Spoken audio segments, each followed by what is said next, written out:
መና በቃ ገድያታለሁ።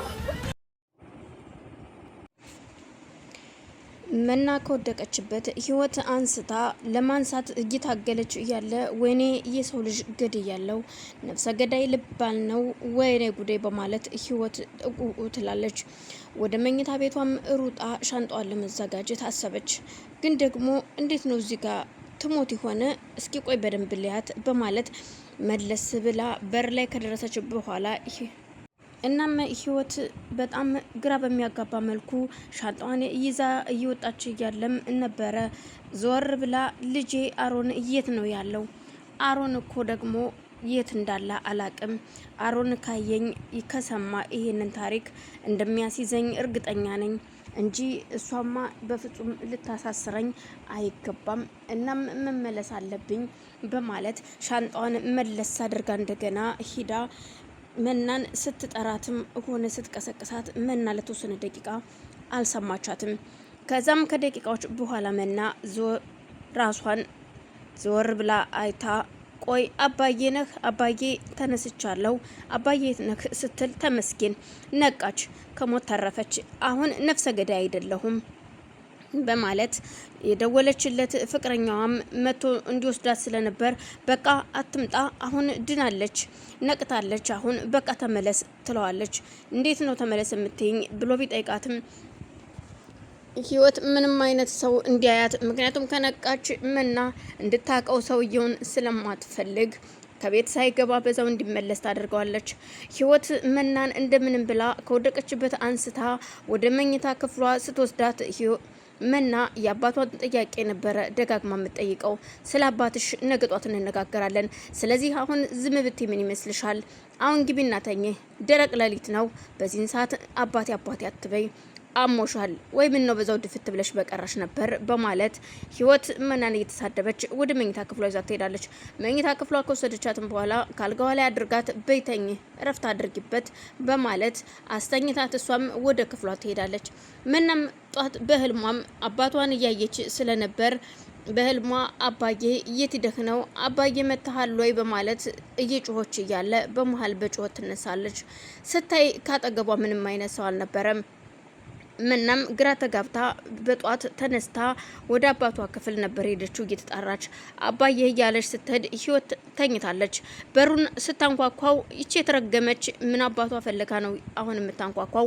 በዚህን ሰዓት ምን ልሰራ ነው በማለት ህይወትም አንቺ ተረጋጊ ስትል በሩን ትከፍትላታለች። በሩንም ከፍታ አባዬ ምንድነው አባዬ የምትይው? አባትሽ የለም አልኩሽ እኮ፣ አባትሽ አንቺን ስለማይፈልግሽ አልመጣም በማለት ትመልስላታለች። እኮ እንዴት አባዬ በማለት ወደ መጸዳጃ ክፍል ሄዳ ብታየው አባቷ የለም። ግን ደግሞ ንገሪኝ አባቴ የት ነው ያለው? አባትሽ አንቺን ስለማይፈልግሽ አልመጣም ብዬሻለሁ በማለት ስትመልስላት በጣም ጥሩ በማለት ተነስታ ወደ ወጣ ስትሄድ ነይ ቆይ በማለት ህይወት መናን ትይዛታለች። እኮ ምንድነው የሚያንቀዠቅዥሽ እንደዚህ? እኔና አንቺ ገና ያልጨረስነው ብዙ ነገር አለ በማለት አሁን ዞር በይልኝ፣ ጊዜን አታቃጥይብኝ በማለት መናም ወደ ክፍሏ ትሄድና ክፍሏ ከገባች በኋላ ነበረ ለፖሊስ ስልክ ለመደወል የፈለገችው። ስልክ ስትደውል ህይወት በር ላይ ቁማ እየተደበቀች ነበር። አሮንና ፈሪሃ ገጠር ላይ የራሳቸውን ዓለም እያዩ ነው።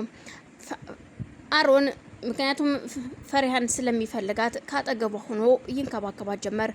ፈሪሃን የሚፈልጋት ሰው ነበረ ማለት ያጎቷ ጓደኛ፣ እሷን ስለሚፈልጋት ካጎቷ ጋር ደግሞ ጸበኞች ሆነዋል። ለአባቷ ስጋት ነው፣ ለሷም ደግሞ አጎቷ ይጎዳብኛል ብሎ ስለሚያስብ አጎቷ እሷን ይጠብቋታል። እናም በደረቅ ምሽት ላይ ወታ ከግቢ ወታ የሆነ ጨለም ያለ ቦታ ላይ ቁጭ ብላ ብቻዋን በሀሳብ ተመስጣ ጸሎትም እያደረኩኝ ነው በማለት ቁጭ ብላ ነበር። አሮን ተከትሏት ወጥቶ ካጠገቧ ቁጭ ይላል። እንዴት ተከትለኝ መጣ? ቆይ አንቺ ምን ሆነሽ ነው በዚህን ሰዓት የመጣሽው? በቃ ለምወዳቸው ሰዎች ጸሎት ላደርግ ነው። እኔ ብቻ የምወዳቸውና እኔ ብቻ የማፈቅራቸው ሰዎች፣ እኔ ብቻ የማውቃቸው ሰዎች አሉ፣ ለነሱ ጸሎት ለማድረግ ነው ትለዋለች። አልገባኝም ሲላት እንዴ ጸሎት እስኮሽ ምን እያልሽ ነው የምጸልዩ በማለት ሲጠይቃት ምን ተብሎ እንደሚጸለይ እኮ አይነገርም። እኔ የምጸልየው ለራሴ የራሴን ጸሎት አለኝ። ስለዚህ ይሄ ሁሉ አይነገርም። አጎቴ ግን የት እንደሄደ አላቅም። አጎቴ አሁን ላይ ምን እንደሆነ አላቅም። ጨንቆኛል። እዚህ አካባቢ በጣም ይከብዳል። አጎቴን ስቃይ ውስጥ አስገብቼዋለሁ በእኔ የተነሳ በማለት ብቻዋን ታስባለች። ያሮን አጎት ደግሞ ማለት የፈሪያን አጎት እየፈለጓቸው ስለነበረ ከግቢ ሲወጡ ራቅ ብሎ ጨለም ያለ ዛፍ ስር ላይ ቁጭ እንዳሉ ሲያዩ ልጄ ምን ሆነሽ ነው ፈሪያ በማለት ሲመጡ አጎቴ ምንም አልሆንኩም እኮ እንዲሁ ዝም ብለን ትንሽ ደበረ ስላለን ወደዚህ የመጣ ነው እንጂ ምንም አልሆንም በማለት ሲጠይቀው ማሮን ቆይ የተፈጠረ ነገር አለ እንዴ ሲል በፍጹም ምንም አልተፈጠረም አጎቴ ሰላም ነው አሮን ምንም አልሆነችም በማለት ይመልስላቸዋል። አሮን ችግር የለውም እኔ እንኳ አብሬያታለሁ ምንም አልሆነችም አጎቴ በማለት እሱም እያጽናናቸውና በሉሽ ልጄ ፈሪሃ አይዞሽ ምንም እንትን እንዳቲ በማለት ወጥተው ይሄዳሉ። እንደወጡ ግን አልተመለሱም። የተወሰነ ከድሮ የሚመለሱበት ሰዓት ሳያሳልፉባት በጣም ትጨነቅና አጎቴ የሆነ ነገር ሆኗል እንጂ እስካሁን ድረስ በዚህ ሰዓት አይቆይም ነበር ይመለሳል በማለት ላሮን ትነግራለች። አሮን ደግሞ በቃ እኔ ሂጄ ማየት አለብኝ በፍጹም አንተንም ካገኙ ይገሉሃል አብረን መሄድ አለብን ስትለው በፍጹም ምናልባት አጎትሽ በአንድ መንገድ ሊመለሱ ይችላሉ በዛን ሰዓት አንቺን ሲያጡሽ ደግሞ ስለሚደነግጡ ሰው ከሌለ ቤት ውስጥ እኔም አንቺም ሳንኖር ስንቀር ስለሚደነግጡ አንቺ እዚህ መቀመጥ አለብሽ እኔ ልሄድ በማለት አሮን ይሄዳል።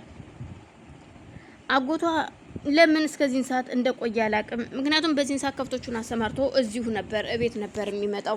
ዛሬ ግን አልመጣም ቆየ ስትለው እሱ ተነስቶ ይሄዳል። ህይወት ለፖሊስ ስትደውል መና በር ላይ ተለጥፋ እያዳመጠች አልነበረ።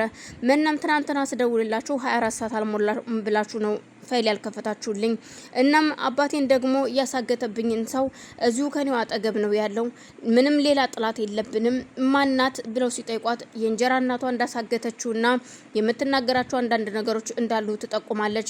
ይህን ሁሉ ነገር እያዳመጠች ነበር። ስለዚህ ህይወት እያላት አማራጭ የሳሎን በር መቆለፍና ቁልፉን በእጇ መያዝ ነበረ። እሷም እሺ ብላ በሩን እንደ ቆልፍ